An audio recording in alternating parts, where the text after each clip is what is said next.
Olá, meus queridos alunos, tudo bem? Os alunos do primeiro ano, como é que vocês estão? Tudo jóia? Vamos à nossa aula de hoje, do dia 10 de setembro, com o tema Sociologia construindo nossa sociedade. Bora lá.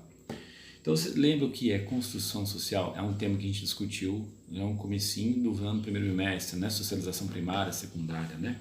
Então, a construção social é como essa imagem aqui que a gente está colocando, né? Que é você, o indivíduo aqui no meio, aqui do lado fica o que está fora de você e aqui está o que está dentro de você.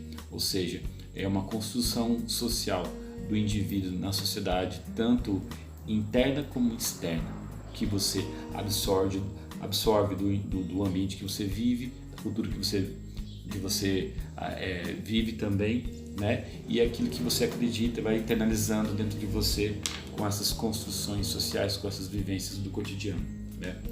Então, o que é o conceito de construção social? É o acúmulo de saberes históricos, socioculturais da humanidade toda.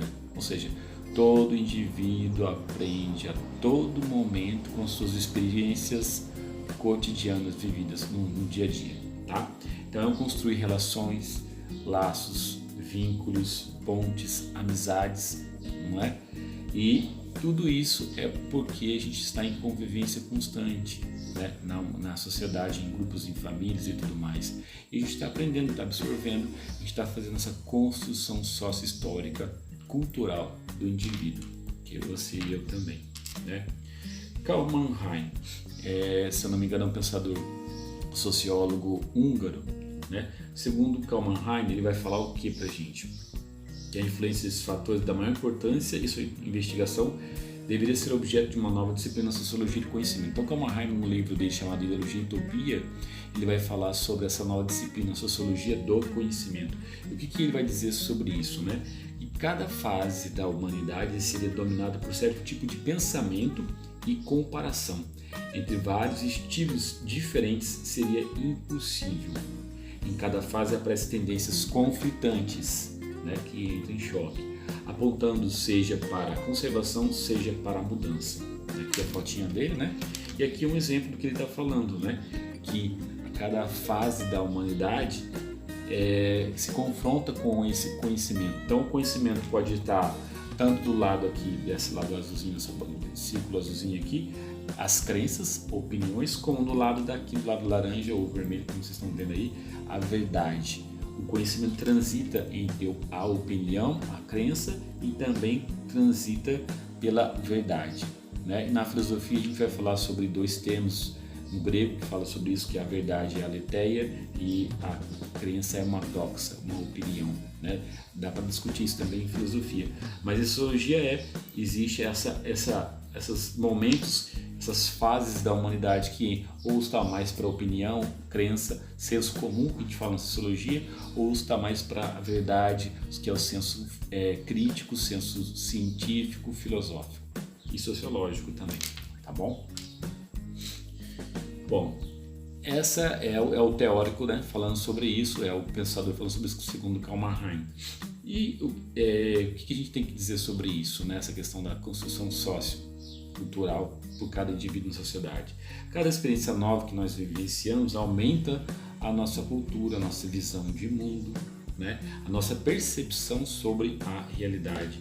E aí a sociedade que nós estamos inseridos no tempo e no espaço. Nós começamos a enxergar mais longe, como uma águia, né? Mais longe. Por isso, como está dizendo a imagem, que todos nós somos únicos. Hashtag somos únicos, né? E aqui está em espanhol, vou traduzir para vocês, mas dá para entender que está em espanhol. Todos somos únicos e diferentes. Eso es lo que nos hace especiales y por eso debemos respetarnos los unos a los outros. Consegue traduzir isso aqui? Assim, né? Todos somos únicos e diferentes. Isto é o que nos faz especiais e por isso devemos respeitar-nos uns aos outros. Traduzindo para o português, então. Ou seja, somos únicos, né? Apesar de toda diversidade, toda diferença de um do outro ser humano para o outro, de uma cultura para outra, de um lugar para o outro, nós continuamos sendo únicos, né? Olha aqui, ó, a marca, né, da nossa digital aqui. Isso é a marca biológica no nosso DNA está aqui, né? Então somos únicos. criados por Deus.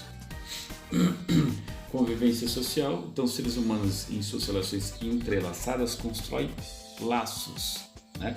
Suas relações entrelaçadas, olha, essa coisa aqui, né? Esse gesto mais ou menos que acontece na sociedade. Então, constrói laços, vínculos que dão sentido à cultura local e global e nos direciona para a sociedade conflitante em seu existir, de decisões e escolhas dos homens no cotidiano simples. Eis a convivência social, ou seja, não é fácil conviver, né? Entre quatro paredes, ainda mais nesse tempo de pandemia com as pessoas que a gente convive todos os dias.